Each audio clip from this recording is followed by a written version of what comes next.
We're going to preview not the Vikings. We're going to preview the Lions at Lambeau Field for Thursday Night Football, as well as go through what to watch for on each game of your Week 4 NFL slate.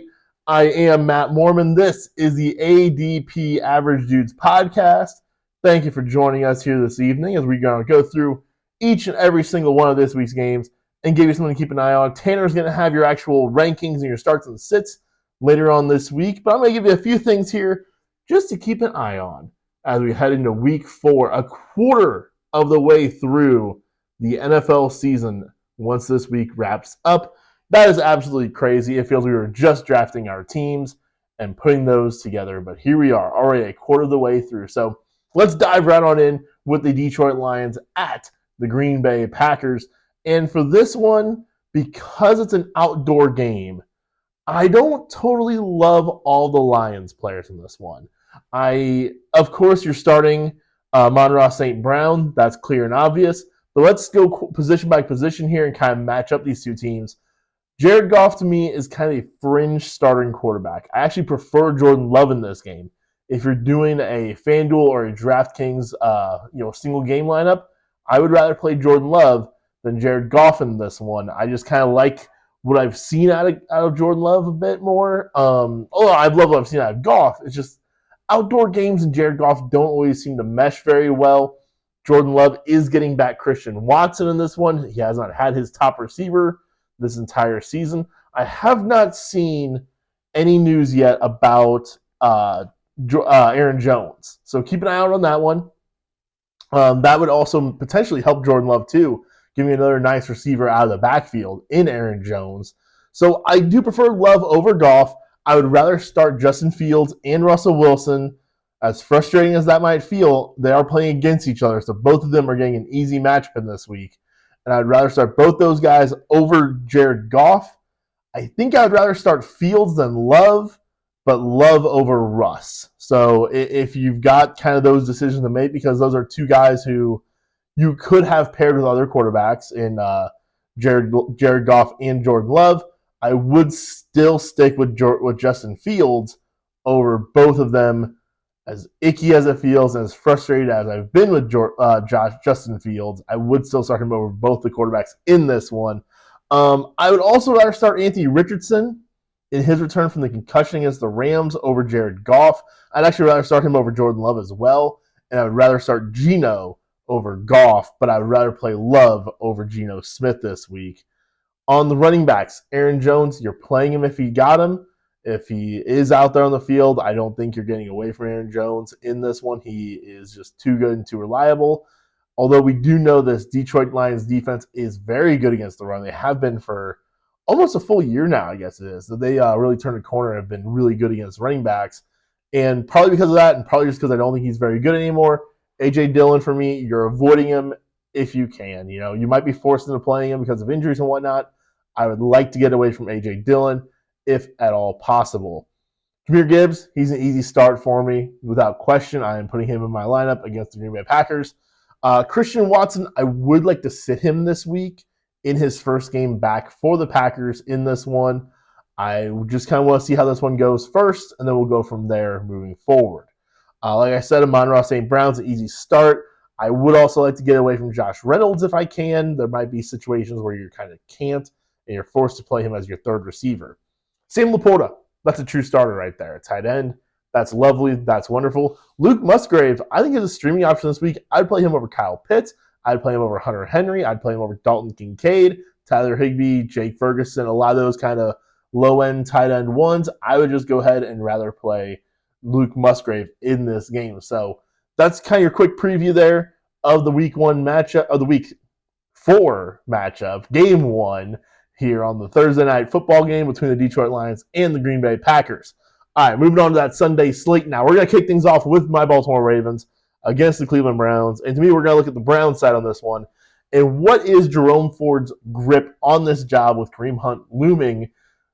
Ford, he got those 2 touchdowns last week. Didn't look that impressive in a very tough matchup against the Tennessee Titans. So this week, he's got the Baltimore Ravens. They've been a good defense against running backs, not great, I would say. Just kind of in watching them, they gave up some good numbers to Zach Moss, but it took Moss 30 carries to get there. I think that Jerome Ford could have a decent one in this game. I would be okay with playing him as my RB2. Like, I'd rather play him than A.J. Dillon, for example. But Kareem Hunt, still kind of looming. I want to see what that workload split is between these two. Is Hunt more on his way to getting more of a workload in this offense? Jerome Ford only 10 carries for 18 yards last week. I want to see better efficiency than that. All right, next up, Atlanta Falcons at Jacksonville Jaguars. And to me, this one is pretty simple. This one's out in London. What is the Jacksonville Jaguars offense going to do with this one? Are they packing their bags and bringing them with them to London? Or is their offense going to get lost in the baggage claim? Can Calvin Ridley turn things around against his former team? The Falcons do have one very good corner in A.J. Terrell, so that has me concerned that he might kind of shadow Ridley and take him away a little bit. This could also be a Christian Kirk game once again. Zay Jones sounds like he will not be playing in this one again, so a second straight week of that. That's good news for your Calvin Ridley. I view Calvin Ridley as a buy low candidate. I am a bit nervous about Trevor Lawrence and the offense as a whole, but I think Ridley could come through for you very, very soon and be a real what we saw in week one. I thought that looked so legit, but if he has another bad one in this one, maybe I'm going to move off of that take because that would at that point be 3 straight games of struggles for Calvin Ridley. That's really what I'm keeping an eye out for this one, though. And then obviously, if the Jaguars can force the Atlanta Falcons to throw, that'd be great. We can get 30 plus pass attempts out of Desmond Ridder. Then hopefully you can get something out of Drake London and or Kyle Pitts. The Miami Dolphins at the Buffalo Bills. How do the Dolphins follow up a monster game? How does Devin Achane follow up a monster game? That's really what I'm looking for here. I think he can have explosive plays on minimal touches. That's the kind of player he is. But I want to see what his touches look like. And is he going to be unleashed against a Buffalo Bills defense that's pretty darn good against the run? The Bills have a good defense. It's not great, but it's good. Even though it's kind of getting up there in age a little bit, I want to see Devin Achane be a staple part of this offense, though. Not saying he has to totally take Raheem Mostert off the field. But they can play in combo, in tandem, and both be pretty good for your fantasy squads. The Denver Broncos at the Chicago Bears. And what to watch for in this game is flip the channel, go find something else to watch. If there's no other game on TV, then go hang out with your family for a Sunday afternoon.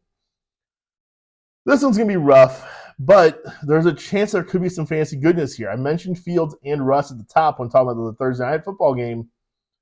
Because both of these two teams are so bad and their defenses have looked so bad, even though I thought the Broncos defense would be kind of decent going into the year, they've looked terrible, especially that Dolphins game, of course, but even before that. So, therefore, is basically can both of these offenses come through in easy matchups? I think you might be able to get away with playing several players in this matchup this week. I think you can plug Courtland Sutton in a wide receiver 2, Jerry Jeudy into a flex spot, DJ Moore into a wide receiver 2 spot. Herbert, Khalil Herbert, I think you can plug him in as kind of a desperation running back or a flex this week and get away with murder this week with a lot of guys in this matchup. Let's see if they come through. If they don't, then I think it's totally red alarm for these two teams, even in easy matchups moving forward. The Pittsburgh Steelers visiting the Houston Texans this week. And the thing I'm watching for is CJ Stroud. He's looked pretty good as a quarterback so far this season. Reminds me a little bit of rookie year Joe Burrow in that the pass volume is just so high right now that he's kind of just sheer pass attempting his way to relevance a little bit as a streamable player and a streaming option. And remember, Joe Burrow's rookie year, he didn't have the greatest of weapons. He had the shell of A.J. Brown. He had a not yet emerged T. Higgins, and he was able to really come through. Tank Dell might be his T. Higgins in this case, and so we could see some fantasy goodness here out of C.J. Stroud in this one. The Steelers' defense does not scare me as much as I thought it would this year, although with that terrible Texans line, T.J. Watt himself could just totally wreck this game and ruin that for you. But I want to see C.J. Stroud come through with a streamable performance again. I would start everyone in the Thursday night game and the Bears and Broncos game. I would start all those quarterbacks over C.J. Stroud this week, as well as like a Matthew Stafford, for example. But I do think that CJ Stroud and the next quarterback in the next game are also streamable options. Let's just go ahead and pivot right over to that. The Vikings at Panthers. And to me, the story in this one is Andy Dalton and the pass catchers benefiting from him playing. Not saying Andy Dalton's a great quarterback by any means, but he is one who is able to at least kind of throw the ball down the field a little bit and get those pass catching options involved. I really like what I could get out of Adam Thielen this week. I think DJ Chark is also a sneaky play for this game against a terrible Vikings secondary, terrible Vikings defense. Andy Dalton, bit of a streaming option in this one. I have not seen for sure that Bryce Young is ruled out, but it sounds like he will be. Everybody seems to be expecting that. So Andy Dalton is a guy who I would be confident in rolling out this week, as well as those top two pass catchers for the Carolina Panthers. Next up, the Los Angeles Rams at the Indianapolis Colts. And for this one, I'm looking at those two young guys on the Rams that we kind of had some high hopes for coming out last week, being Kyren Williams and Puka Nacua. I'm not a big Kyren Williams guy. I think he is kind of just a guy out there who is getting work. There's value to that, though, because he does not seem to have any competition. And we see every single year multiple running backs who are not all that good, but are all alone in their backfield, have major fantasy relevance. So last week, he really struggled, though, against the Bengals. The passes going his way were just in his general area, felt like at times, coming from Stafford. So I just want to see him come back around. I want to see Puka Nacua also. I just noticed in my notes, it auto-corrected to Puke Nacua. So that explains his week 3 game for you right there. That's what autocorrect thought at least. But I want to see him be the top target in this offense again. Tutu Atwell drove me crazy on Monday night. I don't want to see that much Tutu Atwell. I want to see more Puka Nacua as Cooper Kupp is looming and going to throw a big old monkey wrench into this offense. All right, let's talk about the Tampa Bay Buccaneers at the New Orleans Saints. And to me, the big story here is the return of Alvin Kamara. What does he look like in his first game back? Does he just get a whole lion's share of the work right away? Does Kendre Miller get a bit more involved as a rookie who played his first game last week? That's kind of the split I'm looking for the most in this one. I want to see what those two do. The other thing I want to keep my eye on, though, is Mike Evans, because he's been awesome this year. He now faces his archenemy in Marshawn Lattimore, who has absolutely shut him down over the course of his entire career. I don't have the numbers in front of me of Mike Evans versus the New Orleans Saints. It is appallingly bad, though, for a guy who is having a legitimate Hall of Fame career to now every single time that he faces the New Orleans Saints, he gets shut down and taken away. I think it takes a lot of cojones to bench the number 5 wide receiver in fantasy, but I think you have to really consider it this week against these New Orleans Saints.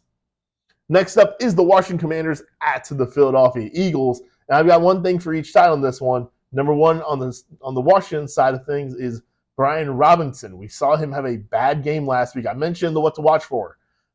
If the Washington Commanders had a bad game script, what would that mean for Brian Robinson? He came through enough, I think, if you had to play him. Getting those 70 yards, but only 10 carries. If he only gets 10 carries a week in these bad games and these bad matchups, I can't imagine him coming through for you each time. So that's a very risky play this week. I would try to avoid him if I can, but running back is tough out there in the streets. You may not be able to. On the Philly side of things, we saw A.J. Brown kind of get his squeaky wheel game. We've seen Devonta Smith come through for us a couple times already. Is Dallas Goedert going to finally come through for us? This is kind of a tough matchup for tight ends. I'm not expecting it this week.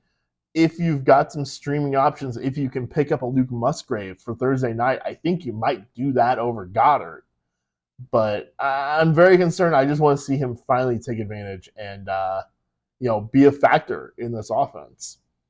Next up on the Sunday slate is the Cincinnati Bengals at the Tennessee Titans. And the obvious story to this one is Joe Burrow and that calf. It's going to be the story many times with the Cincinnati Bengals. He played on Monday. The numbers are not great, but they were not terrible. If you played him, you got away with a pretty decent game because you did have the touchdown. And what was it, about 260 or so yards? I don't have it right there in front of me, but basically my question is, can Burrow take advantage even more so in what's a very good matchup for quarterbacks? I want to see what Burrow can do in this one. I know the calf is a problem. He is just checking down, it feels like, all the time. And it's really hurting T. Higgins because Higgins is not a short area target at all. He's a downfield win a 50-50 ball guy, and it's really hurting T. Higgins. This could be a game, though, where I would have some confidence in playing T. Higgins. I think at this point it's more of a flex option as a wide receiver too, but I think I'd be okay with playing T. Higgins in this one, even though it's been a bit rocky so far. The Las Vegas Raiders at the Los Angeles Chargers. And this one, I'm looking at both sides of the ball here. On the Raiders side of things, Josh Jacobs. He has been atrocious at times so far this season. Can he finally turn things around and really have a nice game against a team that just has no interest in stopping the run, being the Los Angeles Chargers? On the Chargers side of things, it's pretty simple.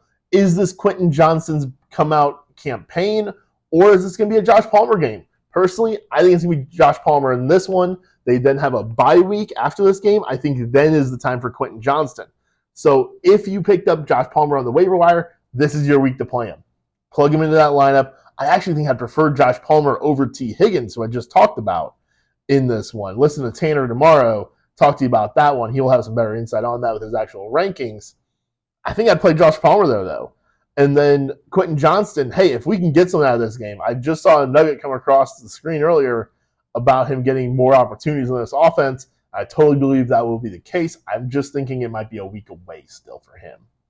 Next up is the New England Patriots at the Dallas Cowboys, and the Zeke revenge game narrative is going to be all over the place in this one. Zeke had, 16 carries last week. He out-carried Ramondre Stevenson. Had a nice little game. I think you can actually maybe get away with playing Zeke again because running back landscape is rocky road out there. It's very hard to navigate. I think if you have to, you can play Ezekiel Elliott this week. Again, another guy, I would rather play him than A.J. Dillon, for example. I would rather play Jerome Ford over Zeke, though. But I think that this is a game where they're going to really try to get Zeke the ball because I just feel like sometimes high-profile revenge games, that narrative does come through for us. On the Cowboys side of things, though, New England continues to have all these quarterback injuries. They've got 2 of them on IR, another one banged up. CeeDee Lamb, Dak Prescott. Here's your chance, Dak, really. It's a tough matchup. They've been good against quarterbacks. Part of that is just from last week, bad weather, and Zach Wilson is going to be a great thing for your matchup whenever, we're only played 3 games. You got to play that in one of them. So that's really helping out that number for the Patriots. I'm not totally buying their defense being that good, especially with all these injuries. So I'm playing Dak this week as kind of a low-end starter. I would rather play him than both the Thursday night games. I'd rather play him than Russell Wilson. I would rather play him than Geno Smith. I think I would rather play Anthony Richardson than Dak, and that's a real decision I have to make in one league. I have not made that decision yet. I might let Tanner make that decision for me, depending on what he says in the start of said show. Then up next, we've got the Arizona Cardinals at the San Francisco 49ers. Cardinals continue to be a free space for opposing offenses, so that'll be great. Fire your 49ers. My problem with the 49ers, as it always is, who's going to miss out this week? Last week we got a really nice one out of Kittle. We got a McCaffrey touchdown. What's it going to be this week, though? Is this the one where McCaffrey doesn't score? Is this the one where Kittle goes back to kind of being nothing? Is this maybe a game where Debo misses out on things?